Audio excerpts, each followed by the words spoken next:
Guys, welcome on to this channel 12th standing and this video is for you. So இன்னைக்கு நம்ம என்ன topic பார்க்க போறோம் அப்படின்னா how to prepare for the midterm examination. So midterm examination வந்துட்டு இருக்கு and இப்போ நம்ம எப்படி ப்ரிப்பேர் பண்ணுறது அப்படிங்கிறது. ஸோ என்னை பொறுத்த வரைக்கும் நான் உங்களுக்கு 5 பாயிண்ட்ஸ் சொல்லுவேன். அப்படின்னா நீங்கள் ப்ரிப்பேர் பண்ணுறது that should be useful to score midterm examinationக்கு ஸ்கோர் ஃபுல்லாக இருக்கணும். ரெண்டாவது that should be well for your preparation. அது எப்போவுமே உங்களுக்கு உங்கள் ப்ரிப்பரேஷனில் எப்போவுமே ஞாபகம் இருக்கணும். ஸோ இப்போ உள்ளது குவார்ட்டர்லிலையும் நம்மளுக்கு வரும். ஸோ அப்படிங்கப்போ இது நம்மளுக்கு குவார்ட்டர்லி டைம்ஸ்லேயும் ஞாபகம் இருந்துச்சு அப்படின்னா இட்ஸ் டூ குட். ஸோ மூணாவது விஷயம் என்ன அப்படின்னா நீங்கள் படிக்கிறது வெறும் மிட்டம் எக்ஸாமினேஷனோட ஸ்டாப் ஆகிடக்கூடாது.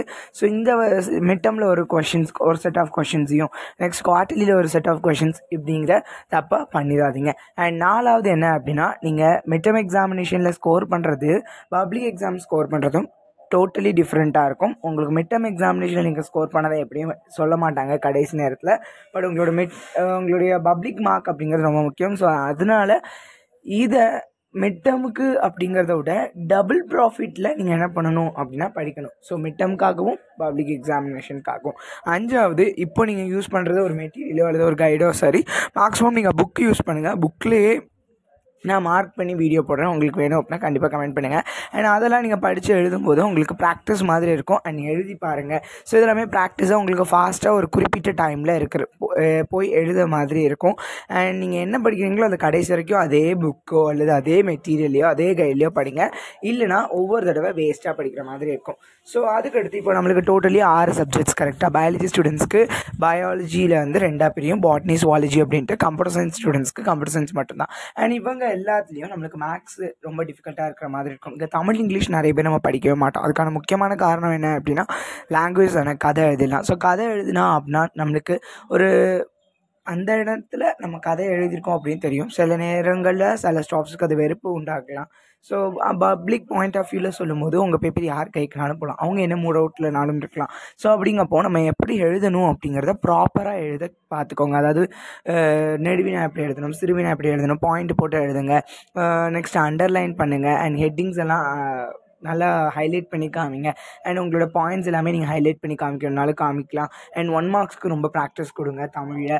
அதே மாதிரி தமிழில் பின்னாடி உள்ளதும் சரி இலக்கண பகுதிகளை படிக்க வச்சுக்கோங்க. ஏன்னா அதை வச்சு தான் உங்களோட தமிழ் எப்படி இருக்கும் அப்படின்னு தெரியும். தமிழ் நிறைய பேருக்கு வராது, எழுதி பார்த்துக்கோங்க. எனக்கு தமிழ் வராது, நிறைய பேருக்கு டைம் காணாது.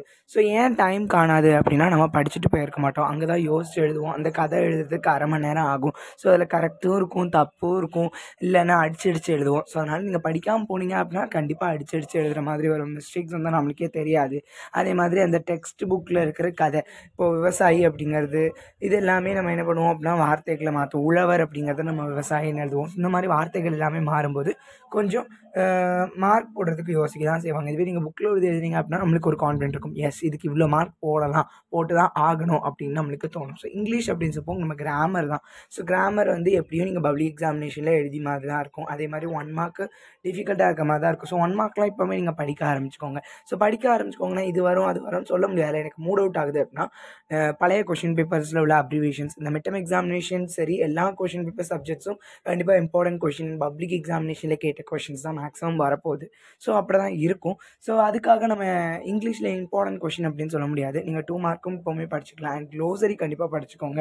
நம்மளுக்கு 1 மார்க்ஸில் மார்க் இருந்தால் மட்டுமே தான் நல்ல விஷயம். ஏன்னா இங்கே கம்மியாக இருந்தாலும் அங்கே 20 இருக்கும். ஸோ அப்படிங்கப்போ அந்த 20க்கு நீங்கள் படிக்கும்போது எல்லாமே பார்க்கணும். அதே மாதிரி ஒரு பார்ட்டில் 6 மார்க், எஸ் கரெக்டாக 3 கொஸ்டின் நம்ம கிராமரில், 4 கொஸ்டினில் 3 அட்டன் பண்ணணும். So direct speech and indirect ஸ்பீச்சாக இருக்கலாம், பாசிவ் வாய்ஸ் ஆக்டிவ் வாய்ஸாக இருக்கலாம். இது எல்லாத்தையுமே நீங்கள் ப்ராக்டிஸ் பண்ணுங்கள். புக்கில் உள்ளதை கண்டிப்பாக படிச்சிருங்க. புக்கில் என்ன கிராமர் பாட்டு இருந்தாலும் அதை படித்து ஞாபகம் வச்சுக்கிட்டீங்க அப்படின்னா நம்மளுக்கு அங்கே சாய்ஸ் பார்த்து குழம்புறதுக்கு வாய்ப்பு இருக்குது. இல்லை நான் போடுறது கரெக்டாக இருக்கும் அப்படின்னு ஒரு கன்ஃபியூஷன் வரும். ஸோ இது எல்லாமே நம்மளால டேக்கிள் பண்ண முடியும். அண்ட் மேத்தமெட்டிக்ஸ் சொல்லும்போது நம்மளுக்கு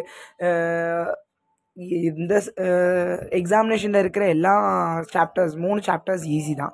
ஒரு 4வது சாப்டர் 4 சாப்டர்ஸுமே மேக்ஸிமம் ஈஸியாக தான் இருக்கும். பட் இதில் உள்ள 1 மார்க்ஸ் எல்லாமே கன்ஃபியூஸ் பண்ணாமல் பார்த்துக்கோங்க. இப்போ உங்களுக்கு 1 மார்க் கஷ்டமாக இருக்குது படிக்க அப்படின்னா ப்ளீஸ் புரிஞ்சு படிங்க.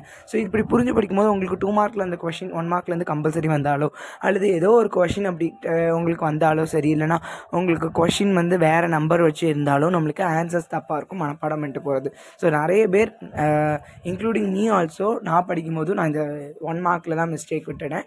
ஸோ இந்த ஒன் மார்க்லுமே நீங்கள் ரொம்ப ரொம்ப ஃபோக்கஸ்டாக இருக்க பாருங்கள். அதே மாதிரி சம்ஸ் எல்லாமே சால்வ் பண்ணுங்கள். அப்போ சால்வ் பண்ணாலே ஈஸியஸ்ட்டாக இருக்கும். உங்களுக்கு ஆன்சர் மெனக்கிட்ட வரைக்கும் நல்லாவே ஞாபகம் வரும். அண்ட் இம்பார்ட்டன்ட் சம்ஸ் பார்க்குறது ஓகே, ஏன்னா இப்போ நம்மளுக்கு டைம்ஸ் இருக்காது. ஸோ அப்படிங்கப்போ ஆனால் எல்லா சமையும் நீங்கள் பப்ளிக்கு போகும்போது ஜஸ்ட் ரிவைஸ் பண்ணுற மாதிரி புரட்டி பார்க்கும்போது இந்த சம் இப்படி தான், இதனால தான் இந்த சம் அப்படிங்கிறத ஞாபகம் வச்சுக்கிட்டிங்க அப்படின்னா கன்ஃபியூஷன் மேக்ஸில் இருக்காது. ஸோ அதே மாதிரி ஃபிசிக்ஸ் அப்படிங்கப்போ ஃபிசிக்ஸில் நம்மளுக்கு சம்ஸ் பார்க்குறதும் நீங்கள் எப்போவுமே ஞாபகம் பார்த்துக்கலாம். ஏன்னா நம்ம ஃபார்முலா படிக்கிறோம், கொஷின்ஸ் ஆன்சர்ஸ் படிக்கிறோம். ஸோ இதெல்லாம் படிக்கும்போது ஏன் அதை அப்ளை பண்ணதுக்கு நம்ம ரொம்ப யோசிக்கிறோம். ஸோ அது காரணம் நம்ம மேக்ஸே படிக்க முடியாது அப்படிங்கிற எண்ணம் தான். ஸோ அதை விட்டுட்டு இம்பார்ட்டன்ட் சம்ஸையாவது பார்க்க பாருங்கள். இம்பார்ட்டன்ட் சம்ஸ் அப்படிங்கிறத விட மேக்ஸிமம் நம்பர் ஆஃப் சம்ஸ், என்ன சம்ஸ்லாம் உங்களுக்கு ஈஸியாக கேல்குலேஷன் ஆகுதோ அந்த சம்லாம் பாருங்கள். ஏன்னா அந்த மாதிரி சம்ஸஸ் தான் உங்களுக்கு கேட்பாங்க. ஸோ எல்லாமே ப்ராஃபிட்டபுளாக இருக்கணும். டயக்ராம் வரைகிறதும் சரி, கொஞ்சம் தியரியும் தியரி படிக்கணுமா வேண்டாமா டெரிவேஷன் கொஷினில் அப்படிங்கிற கன்ஃபியூஷன் வரும். நீங்கள் உங்களுக்கு இதுதான் அப்படிங்கிறது தெரியணும், அதை நீங்கள் வெளிப்படுத்தணும். அதான் அங்கே பொறுத்த வரைக்கும் அதை புரிஞ்சிருக்கிறது நீங்கள் வெளிப்படுத்தணும் அப்படின்னா தியரி ஈஸியாக படிச்சிருவீங்களே. டெரிவேஷனில் உள்ள எல்லா டேர்ம்ஸை எழுதினாலே அங்கே என்ன வந்துடும், தியரி அப்படிங்கிறது வந்துடும். அதே மாதிரி 2 மார்க்லாம் படிச்சிங்கன்னா யூனிட்டு ஃபார்முலா படிச்சுக்கோங்க. ஏன்னா யூனிட்ஸ்லாம் ரொம்ப முக்கியம். ஏன்னா அது ஃபார்முலாஸ்க்கும் உங்களுக்கு ரொம்ப யூஸ்ஃபுல்லாக இருக்கும். அதே மாதிரி கெமிஸ்ட்ரி. ஸோ கெமிஸ்ட்ரி அப்படிங்கப்போ இங்கே ஆர்கானிக் கெமிஸ்ட்ரி நம்ம எல்லாருமே விடுவோம். நம்மளுக்கு மொத்தம் 3 ஆர்கானிக் கெமிஸ்ட்ரி சாப்டர், மொத்தம் 5. அதில் 2 இது வந்து பயாலஜி சார்ந்து இருக்கும். மிச்சம் 3மே ஈஸியஸ்ட் தான். அந்த 3லேருந்து தான் எப்படியும் வரும். இப்போது ரியாக்ஷன்ஸ் கொஞ்சம் கேட்குறாங்க. அதே மாதிரி ஃபிசிக்ஸில் சம்ஸ் அதிகமாக கேட்குறாங்க. ஸோ அதனால் அதுக்கு நீங்கள் இம்பார்ட்டன்ஸ் கொடுங்க. நேமிங் த ரியாக்ஷன்ஸாவது அட்லீஸ்ட் படிங்க. ஏன்னா அதுதான் அப்படின்னு நம்ம ஞாபகம் வச்சுக்கணும். ஸோ கன்வர்ஷனுங்கப்போ நீங்கள் யோசிக்கிற மாதிரி இருக்கும். இந்த நேமிங் த ரியாக்ஷன் எல்லாமே நீங்கள் பார்த்தீங்க அப்படின்னாலே உங்களுக்கு அதுவும் இதாகிடும். ஸோ புக் பேக்கில் உள்ள ரியாக்ஷன்ஸாவது நீங்கள் என்ன பண்ணலாம் அப்படின்னா பார்க்கலாம். அதுலேயே உங்களுக்கு நிறைய கொஷின்ஸ் இப்போ 2 வருஷமாக கொஷின் பேப்பர்ஸில் வருது ஆர்கானிக் கெமிஸ்ட்ரியில். ஸோ அதே மாதிரி inorganic chemistry, metallurgy, p block elements எல்லாமே கொஞ்சம் தியரிட்டிக்கலாக தான் இருக்கும். ஓகே, ஈஸி தான். அதே மாதிரி 6th chapter 7th chapter 7th சாப்டர்லேயும் 6th சாப்டர்லேயும் சம் இருக்கும். 6th சாப்டர்லேருந்தும் சம் வரதுக்கான வாய்ப்புகள் இருக்குது. ஸோ அதையுமே படித்து வச்சுக்கோங்க. ஸோ கம்ப்யூட்டர் சயின்ஸ் பொறுத்த வரைக்கும் ஈஸி தான். ஃபர்ஸ்ட் 4 சாப்டர்ஸ் கொஞ்சம் என்ன அப்படின்னு தெரியாமல் இருக்கும். அடுத்து 5வது சாப்டரில் தான் உங்களுக்கு பைத்தானே ஸ்டார்ட் ஆகும்.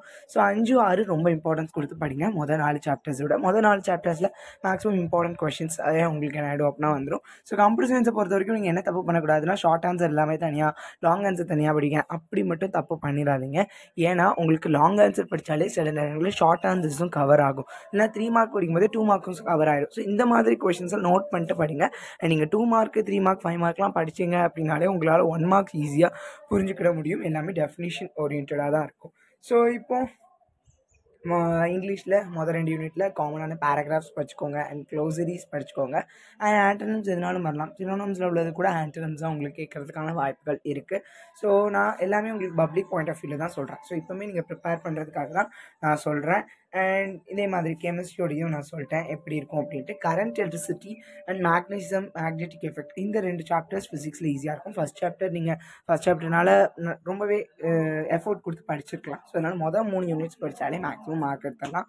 அதே மாதிரி மேக்ஸை பொறுத்த வரைக்கும் அதே தான். So theory of equations, inverse trigonometry அப்படிங்கப்போ கடைசி சாப்டர்ஸ்லேருந்து அவ்வளோவா மிட்டம் எக்ஸாமினேஷனில் கேட்க மாட்டாங்க. ஸோ 4 சாப்டர் அப்படின்னா மொதல் 3 சாப்டர்ஸை நீங்கள் படிச்சிட்டிங்க அப்படின்னாலே மேக்ஸிமமாக நல்ல மார்க்கே நம்ம என்ன பண்ண முடியும் அப்படின்னா எடுக்க முடியும். ஸோ இவ்வளோதான். I think this will be helpful for you, and if you have any doubts, please put in a comment box. I will answer you as well as possible.